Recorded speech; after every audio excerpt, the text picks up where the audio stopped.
Hello, I am Bishop Sharma Denise Lewis, your Episcopal leader of the Mississippi Annual Conference.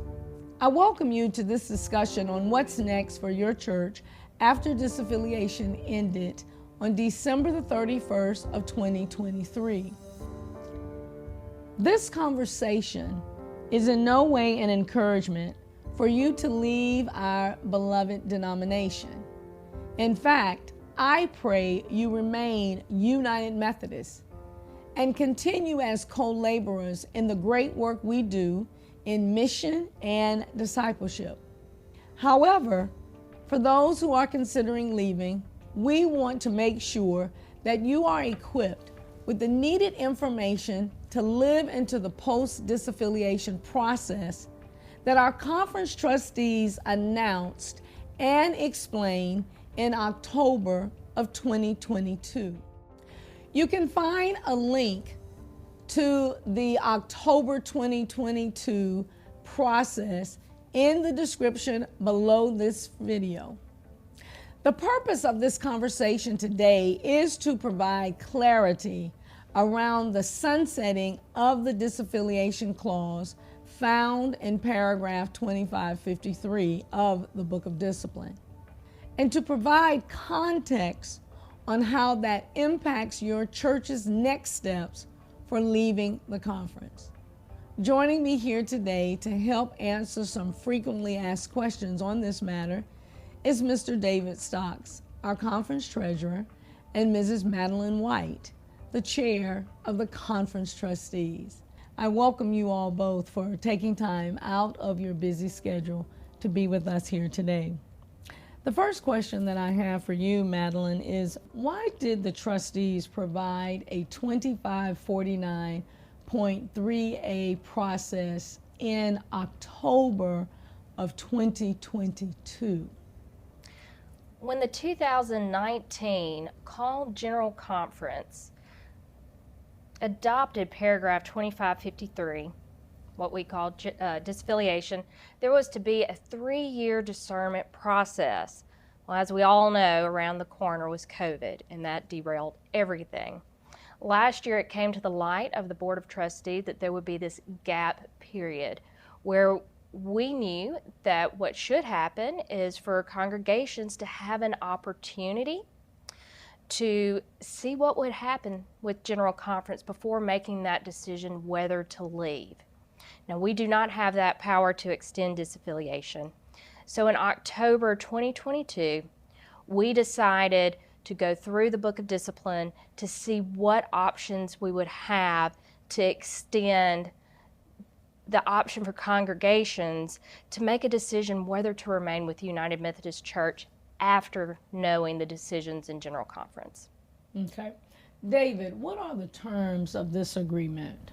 Terms are pretty easy, Bishop. It's 2 years of mission shares, the current year mission shares, plus a pension covenant payment that's determined by the West Path Benefits Board, and then was supplied to each church on an apportionment type basis. Additionally, any amounts that are unpaid, like direct invoice, packed premiums, unearned grants, that type thing, would have to be repaid at that time also. But that's really a fee, it's not a covenant payment. And Madeline, what is the timeline for the process? Yes, and this timeline applies for both 2024 and 2025. There are 3 main dates that everyone should keep in mind. First, by January 31st of this year, the Administrative Council Chair must contact the District Superintendent to advise them that they wish to begin the process for either the June 30th, 2024 or the June 30th, 2025 process. Second, a vote must be taken to close, effective the corresponding June 30th, either 24 or 25, on or before March 15th of 24 or 25. Finally, by March 31st, the church must have a deed to transfer the real property effective for that date. David, why does a church have to make a decision by March 15th of 2024 if our general conference is not until April, May of 2024? That's been a big discussion, Bishop, that really is confusing, and so let me see if I can help with this. To be sure that that discipline paragraph 2549-3A is in effect, the process has got to be completed before the 2024 General Conference. That way, the conference trustees can follow the 2016 discipline and that process. Remember that a provision in the discipline can only be changed by General Conference.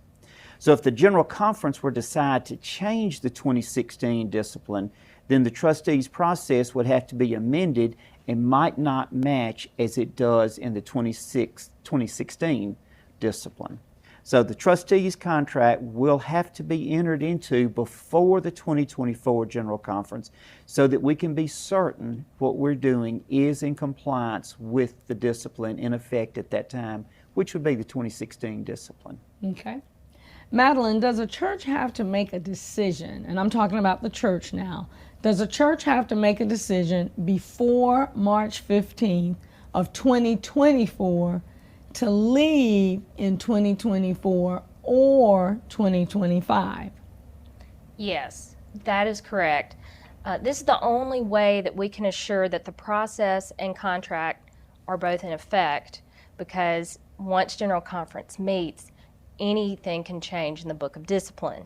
Now, however, we have this option set up so that once you know what the new Book of Discipline will say, your church at that point can say, you know, I'm okay with it. At this point, we want to stay. And we have an option for you to have a church conference at that point to then affirm your wish to stay. Okay. David, what are the terms of the certification? The certification in disaffiliation and in 2549-3A are both related to human sexuality. It cannot be for any other reason. So what we have to remember is that the issue at hand deals only with two things. One, with ordination of self-avowed practicing homosexuals, and secondly, with marriage of the same sex by our clergy in our churches or in a venue otherwise where the clergy would be invited to perform the ceremony. Okay. So that's the issue. Madeline, are there any changes in the process as currently written that is now hanging online and was announced in October of 2022? No, this is the exact same process. Back in October of 2022, we stated that we recognize this gap and that we would offer an option for churches to hear, to see, to read what was going to happen at General Conference before they made that final decision. We've taken, over the past year, taken a lot of time to ensure that we have that process and option to offer all the congregations. And David, does this apply to 2024 and 2025 as previously announced in our conference? Yes, Bishop, that is correct. The intentions of the action of the trustees has not changed. We said in that action for 24 or 25. So to be certain the process is in compliance with the 2016 discipline, paragraph 2549-3A, we have to be sure that we've made the decision before General Conference.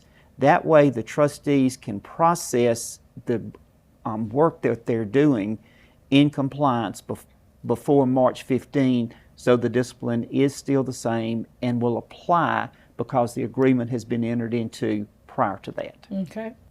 Madeline, this is the first discussion of transferring the deed to the conference trustees.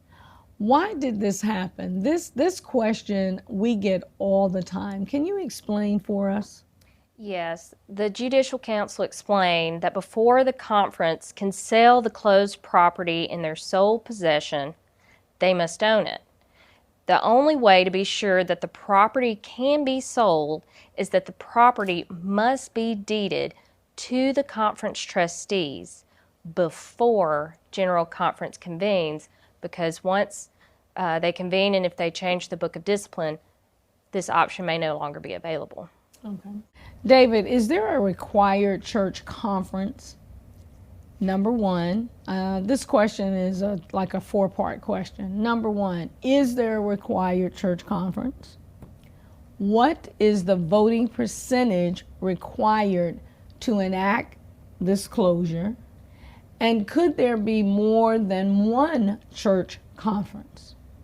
Those are good questions, Bishop. And so, first of all, a church, when it's closed, has to have a local church conference to make a decision.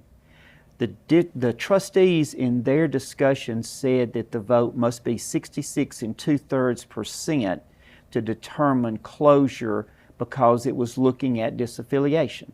And so we wanted to be sure there was a majority of people that wanted to leave. The second piece to that is that there can be a second vote of a church conference, and that would be if they had heard what had happened at General Conference and wanted to change their mind. The conference trustee allowed a change so that they could change their mind and be very clear that they're following what God is calling them to do. A church shall give directions on the final disposal of the property in that certification. So they are able to make a decision to go or to stay based on the contract entered into in March of 24, whether it's in 25 or 24, because the General Conference will have acted after that. Okay. Madeline, will there be actions required by our annual conference in June of 2024 or June of 2025? Yes, as with every church closure, the decision must be affirmed at annual conference, just like they were this past year in 2023. Are there anything else that you would like to share? Just a couple of things, Bishop. I'd like to reiterate that questions and answers are going to be on the conference website. These will be the first 10 that will be there. And then each Monday, we'll receive questions from anybody that will come through their district superintendents. We will write the answers and we'll put them on the website following these. So there's a chronological order of seeing the questions. So they'll be there every Monday through January 31st, 2024. Please remember the timeline is fixed and this is not a negotiable situation. So let's be sure we keep that in mind. And we want to remind our churches there is no action required if they want to remain United Methodist. All they've got to do is to just continue doing the work of God as we do our work connectionally. And I want to talk about the trust clause just a minute, because the trust clause just seems to be kind of confusing to folks. The trust clause only applies when a church no longer is acting as a United Methodist church according to our discipline. There's a great article on the website that was written by Ms. Mary Logan. She was general counsel for GCFA back in the 90s.